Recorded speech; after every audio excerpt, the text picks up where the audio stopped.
आप मनमुखी होकर के त्यागते हैं उसका कोई महत्व नहीं है।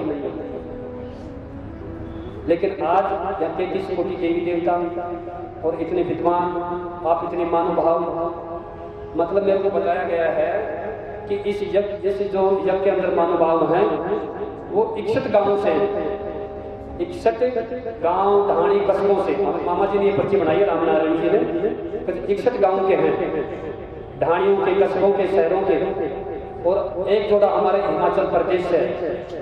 वो तो बेचारे हर यज्ञ के अंदर पहले फोन कर देते हैं, देखिए हिमाचल प्रदेश कितनी दूर है। ये आस्था है, ये विश्वास है कर्म के प्रति, सदकर्म के प्रति, कि वहां से भी लोग चल करके, और ऐसे बहुत से लोग हैं, विदेशों के लोग भी बैठ के गए।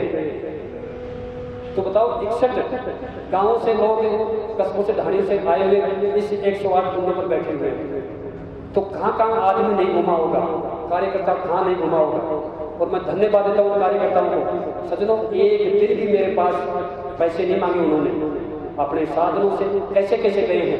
तो ये भी उनका पुण्य है, ये उनका त्याग है। ये तो मैं फिर इस सदकर्म से मैं क्यों पैसे इकट्ठे करूँ, जब मेरे महानुभाव कार्यकर्ता इतनी तेजी से लग रहे हैं, अपने परिवार को, घर को त्याग करके लग रहे हैं, और फिर मैं पैसा को शोषण करूं, पैसा का दोहन करूं और पैसे इकट्ठे करूं।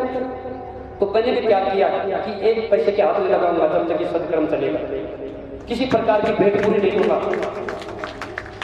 और सज्जनों, इस वजह से जितने भी कार्यकर्ता हैं घर घर जाकर के आपके पास उन्होंने विनय कर रहे हैं, तो शायद आपको भी महसूस हुआ होगा इस 5 दिन के अंदर कि इसको करने वाला कौन है, आप किसके अधीन होकर के काम कर रहे हैं, आपके ऊपर किस चीज का प्रेशर है, किस पटेल का मान बढ़ाई का प्रतिष्ठा ऐसी बड़ी हुई है। सज्जनों, यहाँ किसी की नहीं है, मेरी भी नहीं है, तो आप हम सब लोगों की किसी की नहीं है। यहाँ सिर्फ दिव्य दृष्टि है तो सिद्ध योगी बाबा बालनाथ जी की, उसी की एक नजर के नीचे हम सब एक होकर के इस एक सत्कर्म को निर्विघ्नता पूर्वक सफलतापूर्वक कर पा रहे हैं। और सज्जनों, आशातीत की फल की प्राप्ति हुई। मैं जाता था गाँव के अंदर, तुम मुझे जोड़े दो, मैं तुम्हें बारिश दूंगा, ऐसा मैं मंचों पर कहता था। और बहुत सी चीजें थी, आज हम भगवान का मंदिर नहीं बना पाए कितने सालों तक, और बड़े बड़े जज भी फेल थे। मैं जाता था, कई परिवारों के अंदर बैठता था, तो लोग बात करते थे कि महाराज जी ये राम मंदिर कैसे बनेगा।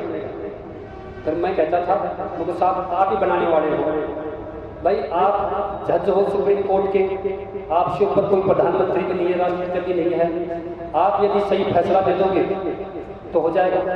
तो साहब हमारी फैसले से नहीं होगा, यहाँ तो बहुत लॉ एंड ऑर्डर का वो हो जाएगा। मतलब इतना डर और भय पड़ा हुआ था जजों के अंदर भी, यदि मतलब सही को भी सही नहीं बोल पा रहे थे। आप देखे ताजुब की बात, भारत की विडंबना देखिए आप कि मुश्किल है साहब।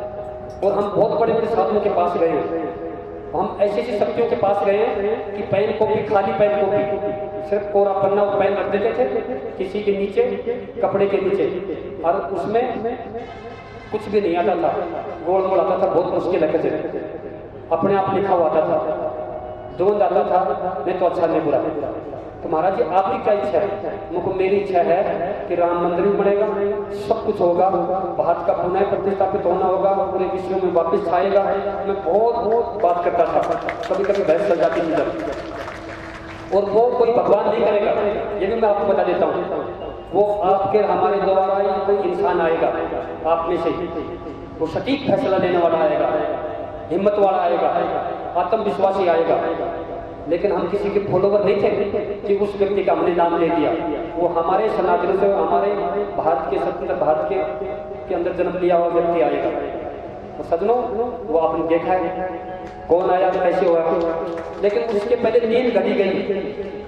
2008 के अंदर संकल्प लिए गए देश के लिए, आपके उत्थान के लिए, आपकी समृद्धि के लिए, आपकी सुख शांति के लिए, आपको प्रोग्रेसिव होने के लिए। और वो संकल्प आज हमें संतुष्ट कर रहे हैं। हम देख रहे हैं कि आज भारत किस तेजी से बढ़ रहा है। आज हमारे